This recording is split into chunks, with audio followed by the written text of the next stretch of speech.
Tervetuloa taas tänne mustan pöydän äärelle. Haluan tällä kertaa esitellä teille repun, joka minulla on ollut käytössä viimeiset 1,5 vuotta. Kyseessä on siis Fjällrävenin Rucksack No. 21 Large. Laitan oleelliset tiedot ruudulle sekä linkin valmistajan sivuille videon tietoihin. Sieltä löydätte tämän repun yksityiskohtaiset tiedot.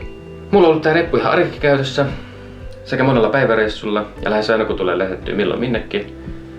Toi reppu oli myös mukana talvivailuksella Hettapallaksella. Mä tein niin, että mulla oli ahkio kiinni lantiovyöllä. Ja tosta repusta löytyi sitten paljon pientavaraa, kuten juomapullo, välipalaa, taukotakki, hanskat ja niin edespäin. Arjessa sitten kannan repussa yleensä kaikki tarvitsemani esineet, kuten kännykän, lompakon, matkakortin, avaimet, sen sellaista. Otan tämän myös aina mukaani kauppareissulle, jolloin saan raskaat ostokset mukavasti selkään. Mitä tulee tämmöisiin tuotearvosteluihin, niin mä henkilökohtaisesti tykkään kuulla huonot uutiset ensin. Eli eiköhän mennä suoraan asiaan, eli näihin sivutaskuihin, mitä tässä repussa on. Ensimmäinen asia, mihin kiinnitin huomiota aika nopeasti, on tämän repun sivutaskujen toteutus. Se on mielestäni vähän outo. Taskun sisätila nimittäin ulottuu osittain repun sisään ja osittain ulkopuolelle. Tällöin todella leveä pullo, esimerkiksi nalkeinen litran pullo, ei oikein sovi siihen. Itse siirtäisin koko taskun alemmas kohti repun pohjaa, kuten lähes kaikissa muissakin repuissa on tapana. Tällöin vesipullojen painopiste sijoittuisi paremmin. Tällä hetkellä se on vähän korkeammalla kuin yleensä.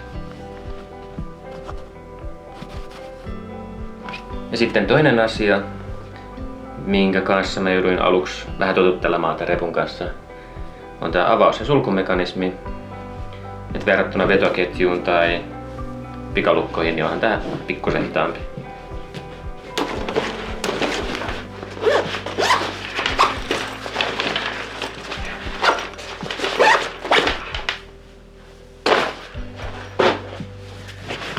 Sitten kesällä myös huomasin, että tää repun selkäpuolen tuuletus, se ei ole kovin hyvä.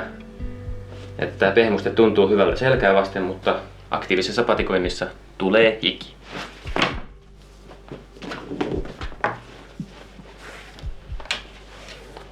30 litran repuksi en ikinä pakkaisin sitä aivan niin täyteen.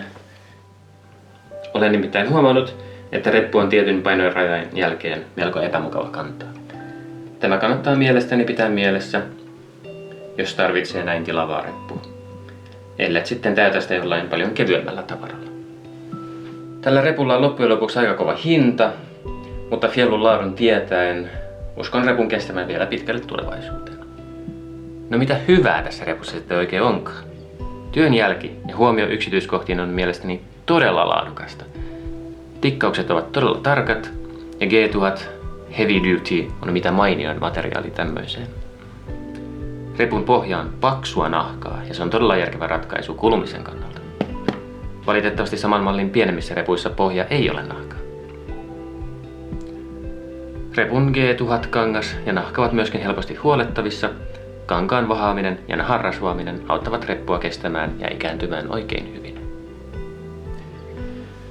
Kankaan kestävyydestä voidaankin sitten siirtyä repun säänkestävyyteen.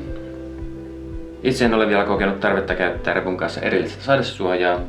Tää G1000-kangas ei nimittäin hähkäitä pientä tihkusadetta. Ja rankassakin vesisateessa kestää jonkin aikaa ennen kuin se on täysin märkä.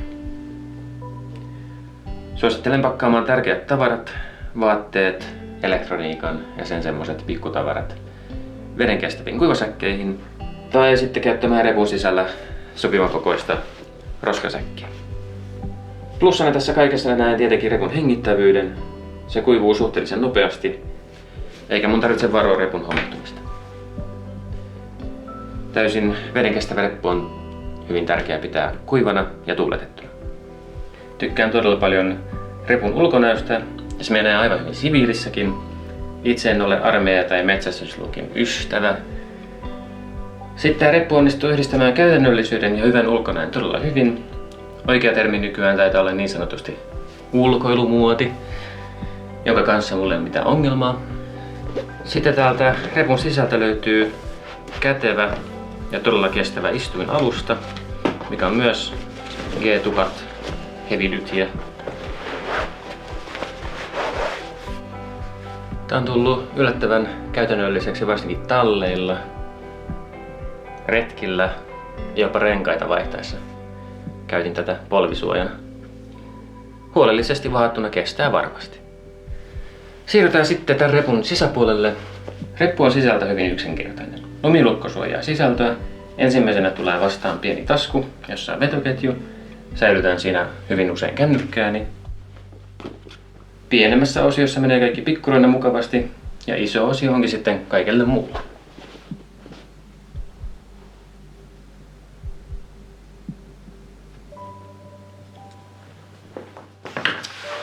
Tällä repulla on tosiaan hintansa ja vikansa. Uskon kylläkin meneväni tämän kanssa hyvin pitkälle ja vanhempana se on sitten kiva antaa eteenpäin jollekin toiselle. Monestako muusta repusta voi oikeasti sanoa samaa. Nonni, eiköhän tää ollut tässä tällä kertaa. Kiitos, että jaksoit katsoa loppuun asti. Nähdään taas ensi kerralla. Moi moi!